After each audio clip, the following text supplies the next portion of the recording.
नमस्कार, news pulse में आप सबों का स्वागत है। मैं हूं संतोष सिंह और हम बात कर रहे हैं अडानी के इकोनॉमिक साम्राज्य की। जी हाँ, एक अमेरिकन पत्रकार ने खुलासा क्या कर दिया, उनका पूरा साम्राज्य का चूल जिसको कहते हैं ना अपने बिहारी लैंग्वेज में, चूल हिल गया है। और जो खबर आ रही है वो खबर ये आ रही है कि अब वो 1 to 10 में भी नहीं रहे। मतलब जिस समय में खबर चली थी उस समय में तीसरे नंबर पर थे, आज वो 11वें नंबर पर चले गए। मतलब 1 to 10 में भी नहीं रहे। और जितना बड़ा नुकसान हुआ है वो बिहार के किसी एक राज्य के बजट से 10 गुना ज्यादा बड़ा नुकसान अभी तक हो चुका है। बिहार के जो सबसे बजट वाले जो राज्य हैं उस राज्यों की तुलना में अगर हम बात करें तो $5 मिलियन से भी ज्यादा का नुकसान हो चुका है। और ये सिलसिला थमने का नाम नहीं ले रहा है। राष्ट्रवाद के नाम पर वो उन्होंने कोशिश किया कि भारत के स्वाभिमान की बात है, लेकिन वो भी नहीं चल सका। लेकिन एक सवाल जो हर किसी के जुबान पर, जो हमारे जैसे पत्रकारों से भी वो लोग सवाल करते हैं कि भाई इतना बड़ा खुलासा अमेरिकन पत्रकार कर रहे हैं लेकिन भारतीय पत्रकार क्यों नहीं कर पाए? जो हिंडनबर्ग यहां क्यों नहीं हो सकते भारत में?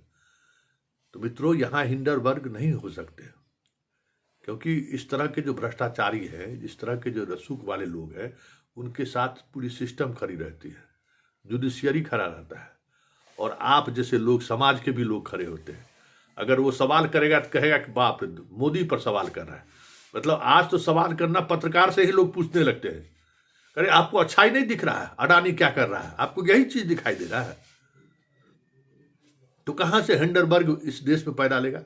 और हम आपको बताएं कि ऐसा नहीं है कि हिंडनबर्ग ने ही खुलासा किया। 2017 में हम आपको बताएं कि प्रंजय घोष एक पत्रकार है, EPW मैगजीन के संपादक थे। वो 2017 में उन्होंने अडानी पर बड़ा खुलासा किया था। आपको जानकारी दे दें कि खबर छपने के 24 घंटे के अंदर उनको नौकरी से हटा दिया गया।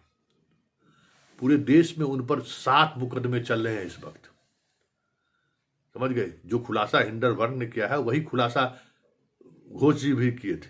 7 मुकदमा झेल रहे हैं, नौकरी चली गई। कोई समाज का लोग भी उनके साथ खड़ा नहीं है।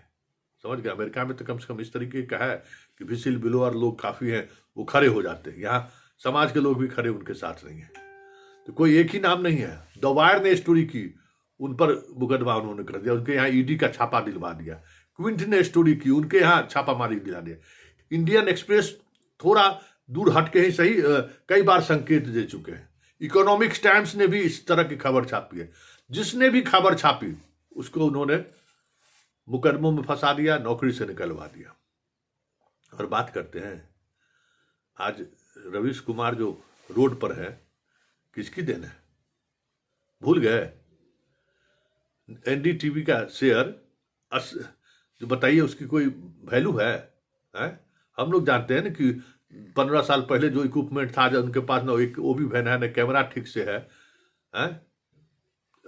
100 करोड़ बहुत हुआ।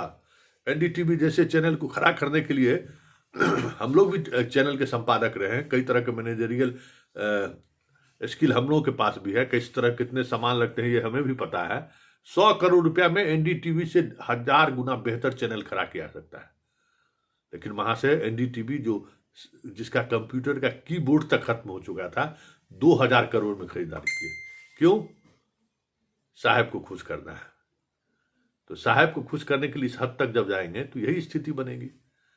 तो अभी तक ये इसलिए ये मत कहिए कि भारत में हिंडनबर्ग क्यों नहीं पैदा ले सकता है।